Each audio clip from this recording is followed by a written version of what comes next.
Test series শেষ করার পর ভারতের বিপক্ষে 3 টি-20 খেলবে বাংলাদেশ। যদিও এখনও দল ঘোষণা হয়নি, তবে শীঘ্রই আসতে পারে ঘোষণা। সবচেয়ে বড় প্রশ্ন আসবে সাকিবকে ঘিরে। ইনজুরির কারণে প্রথম টেস্টে বোলিং করেননি, দ্বিতীয় টেস্টে এখনও অনিশ্চিত তিনি। তবে কি তিনি থাকবেন টি-20 সিরিজে? যদি না থাকেন সাকিব, তবে কেমন হবে স্কোয়াড, তা নিয়ে বাকিরা জানবো প্রতিবেদনে।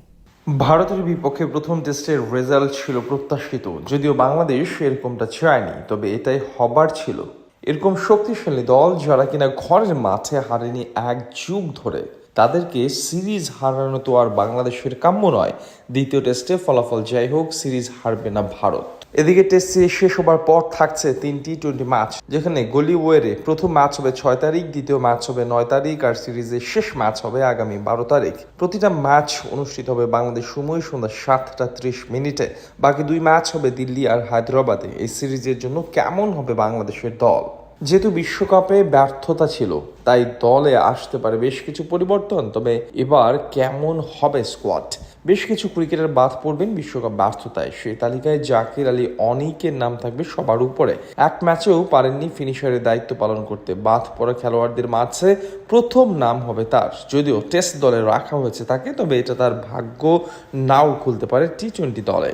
বিশ্বকাপে আরেক ব্যর্থ নাম সৌম্য সরকার। কোচের পছন্দ হলেও পারফরমেন্স পছন্দ না দর্শকদের। ব্যাটে বলে ব্যর্থতা ছিটকে দেবে তাকে, এটা অনেকটাই অনুমেয়। যদিও ভারত সিরিজ সামনে রেখে মিরপুরে কঠোর অনুশীলনে আছেন তিনি।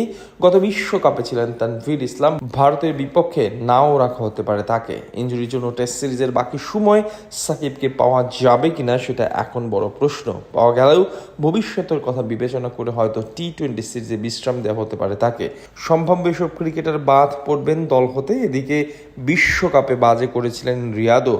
তবে সাকিব না থাকলে দুজন সিনিয়র বাদ দেওয়ার ঝুঁকি নাও নিতে পারেন ম্যানেজমেন্ট। তাই রিয়াদে টিকে যাবার সম্ভাবনা এখন অনেক বেশি। বিশ্বকাপ ব্যর্থতায় বাদ পড়তে পারেন এসব খেলোয়াড়। যুক্ত হওয়ার তালিকায় এবার চোখ রাখা যাক। এদিকে নতুন যারা ডাক পাবেন তার মাঝে আসতে পারে পারভেজ ইমন। দ্য এন্ড সিরিজে টপ পারফর্মার শামীম পাটোয়ারিকে ফেরানো হতে পারে দলে। সাইফুদ্দিন আর পাকিস্তান সিরিজে ভালো করা মেহেদী মিরাজও ফিরতে পারেন দলে। সাইফ তো এখন দেশের বাইরে গিয়েও করছেন অসাধারণ। ব্যাটে বলে রাখছেন অবদান, যা আবারও তাকে দলে ফেরানোর ভাবনায় রাখতে পারে নির্বাচকদের। এক নজরে সম্ভাব্য স্কোয়াড: নাজমুল হোসেন শান্ত হবেন অধিনায়ক, উইকেট কিপার হবেন লিটন কুমার দাস। দলে আরও থাকতে পারেন পারভেজ ইমন, তানজিদ হাসান তামিম, তাওহিদ হৃদয়, সাইফুদ্দিন, শেখ মাহিদি, শামীম পাটোয়ারি, মেহেদী মিরাজ, মাহমুদুল্লাহ রিয়াদ, মুস্তাফিজুর রহমান, তানজিম সাকিব, শরীফুল ইসলাম, তাসকিন আহমেদ আর রিশাদ হোসেন।